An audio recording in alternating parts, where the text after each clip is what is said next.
is Little Hands Creations instructional video for new sewers. In this video, we will be doing the last step in our paper sewing.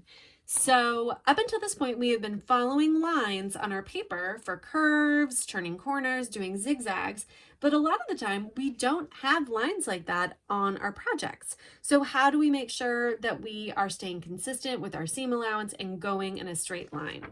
And to do that, we line up our projects with the edge of our presser foot.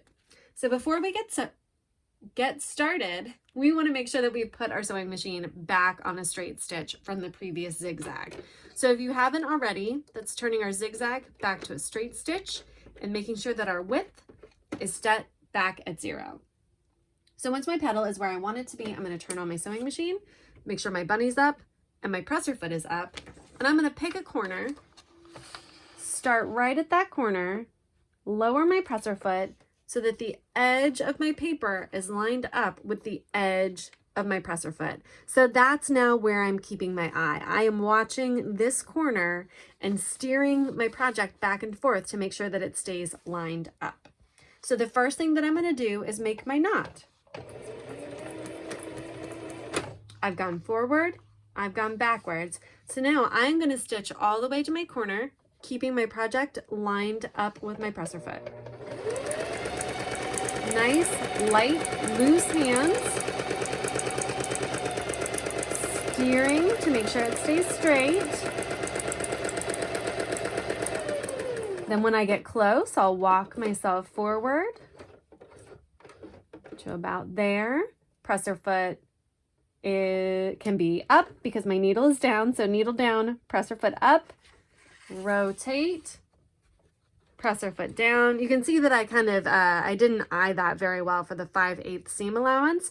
And so what I'm going to just do is steer back over so that I get my project lined up again. It's not that big of a deal and it's okay to make mistakes. Now that I'm lined up again, I'm just keeping my project straight.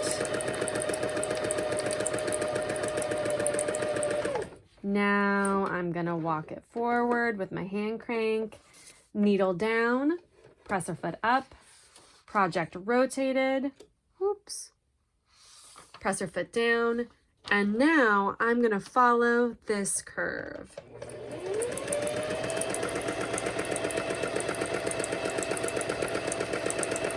Keeping 2 hands on my project, eye on my machine, making sure that my hands don't get too close to the needle.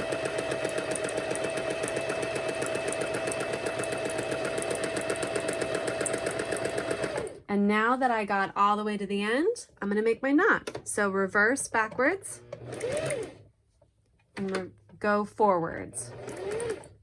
I'm all done now. So now I'm going to get my bunny up, presser foot up, project out.